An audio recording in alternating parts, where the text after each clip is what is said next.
بسم اللہ الرحمن الرحیم۔ اللہ سبحانہ و تعالیٰ کے اسماء الحسنہ میں سے ایک اسم غنی بھی ہے، اور غنی سے مراد وہ ذات کہ جو اپنے وجود، اپنی ذات اور اپنے کاموں میں کسی کا محتاج نہ ہو، یعنی اسے کسی کی ضرورت نہ ہو، وسائل کا سرچشمہ اسی کی ذات ہو۔ اللہ سبحانہ و تعالیٰ غنی ہے اور وہ مغنی بھی ہے۔ مغنی سے مراد یہ ہے کہ وہ اپنے بندوں کو بھی غنی کرتا ہے، لیکن جو بندوں کی غنایت ہے وہ مطلق نہیں ہے، یعنی وہ غنایت ایسی نہیں ہے کہ انسان کسی کا محتاج ہی نہ رہے، بلکہ انسان محتاج ہوتا ہے، لیکن یہ جو اللہ سبحانہ و تعالیٰ کی طرف سے اس کو امیری نصیب ہوتی ہے، یہ در حقیقت اس کو بہت سے حوالوں سے بے پرواہ کر دیتی ہے اور بے نیاز کر دیتی ہے۔ اللہ سبحانہ و تعالیٰ کی ذات غنی بھی ہے اور مغنی بھی ہے، یعنی صرف یہ نہیں کہ اللہ خود غنی ہے اور بے نیاز ہے، بلکہ اللہ سبحانہ و تعالیٰ اپنے وسائل سے، اپنی نعمتوں سے اور اپنے جو اللہ نے اس زمین پر ذرائع پیدا کیے اور اس کائنات میں جو خزانے پیدا کیے، ان خزانوں کا مالک اللہ تعالیٰ انسانوں کو بناتا ہے، تو اس طرح انسان بھی محتاجی سے بچ جاتے ہیں۔ تو اللہ تعالیٰ غنی اور مغنی بھی ہے۔ ایک اور بڑی اہم بات اور دلچسپ بات یہ ہے کہ قرآن پاک میں اللہ سبحانہ و تعالیٰ نے جہاں پر غنی اپنی صفت بیان کی، اس کے ساتھ حمید کی صفت کو بھی بیان کیا، اور کسی مقام پر وہاں پر حلیم کی صفت کو بھی بیان کیا ہے۔ حمید سے مراد یعنی قابل تعریف، یعنی اللہ سبحانہ و تعالیٰ غنی ہے، اس کا معنی منفی نہیں ہے۔ اللہ غنی ہے تو وہ اپنی اس غنی ہونے کی بنیاد پر وہ اپنے بندوں کو عطا کرتا ہے، دیتا ہے۔ اس لیے کہ ہم دیکھتے ہیں کہ مخلوق میں سے، انسانوں میں سے اگر کوئی غنی ہو جاتا ہے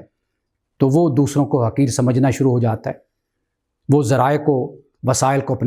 اپنے تک محدود سمجھ لیتا ہے اور کر لیتا ہے،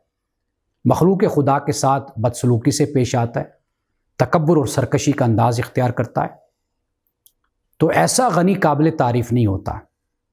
اللہ سبحانہ و تعالیٰ غنی ہے اور قابل تعریف ہے، اس لیے قابل تعریف ہے کہ وہ غنی ہے اپنے اس وسائل میں، اپنی نعمتوں سے اور اپنے خزانوں میں سے وہ مخلوق خدا، اپنی مخلوق کو بھی وہ عطا کرتا ہے۔ اچھا، پھر اللہ سبحانہ و تعالیٰ غنی ہے، پھر حلیم بھی ہے۔ اس لیے ہم یہ دیکھتے ہیں کہ وہ لوگ کہ جن کے پاس دولت ہے، مال ہے، وسائل ہیں، ان میں حلم نہیں رہتا، بردباری نہیں رہتی، ان کے اندر غصہ آ جاتا ہے، تکبر آ جاتا ہے، ان کے اندر صبر نہیں رہتا، ان کے اندر ٹالرنس اور پیشنس نہیں رہتی۔ تو اللہ سبحانہ و تعالیٰ کی ذات وہ ہے کہ غنی ہے، حلیم ہے، یعنی انسان اگر غنی ہے، کوئی اس کی نافرمانی کرتا ہے، حکم عدولی کرتا ہے، تو وہ اس کو سزا دیتا ہے، اس سے ناراض ہو جاتا ہے اور اسے مختلف طریقوں سے ستاتا ہے۔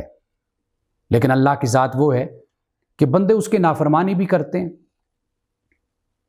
حکم عدولی بھی کرتے ہیں، معصیت بھی کرتے ہیں، لیکن اللہ سبحانہ و تعالیٰ ان کو رزق دیتا رہتا ہے، ان کو نعمتوں سے نوازتا رہتا ہے، ان کو اپنے خزانوں سے عطا کرتا رہتا ہے۔ تو اللہ سبحانہ و تعالیٰ غنی حمید ہے اور غنی حلیم ہے۔ قرآن مجید جب ہم پڑھتے ہیں تو اللہ سبحانہ و تعالیٰ کے صفات کا جب ہم مطالعہ کریں گہرائی کے ساتھ، تو اس بات کو ہمیشہ مد نظر رکھیں کہ اللہ کی ایک صفت کو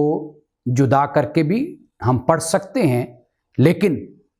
جہاں جہاں اللہ سبحانہ و تعالیٰ نے اپنی ایک صفت کے ساتھ دوسری صفت کو جوڑا ہے تو وہ ایسے نہیں جوڑا، اسے عبث نہیں جوڑا، یعنی اسے اللہ سبحانہ و تعالیٰ نے بغیر ضرورت کے نہیں جوڑا۔ جہاں پر بھی اللہ سبحانہ و تعالیٰ کی ایک صفت کا بیان ہے، اس کے ساتھ دوسری صفت کا بیان کسی حکمت کے تحت ہے۔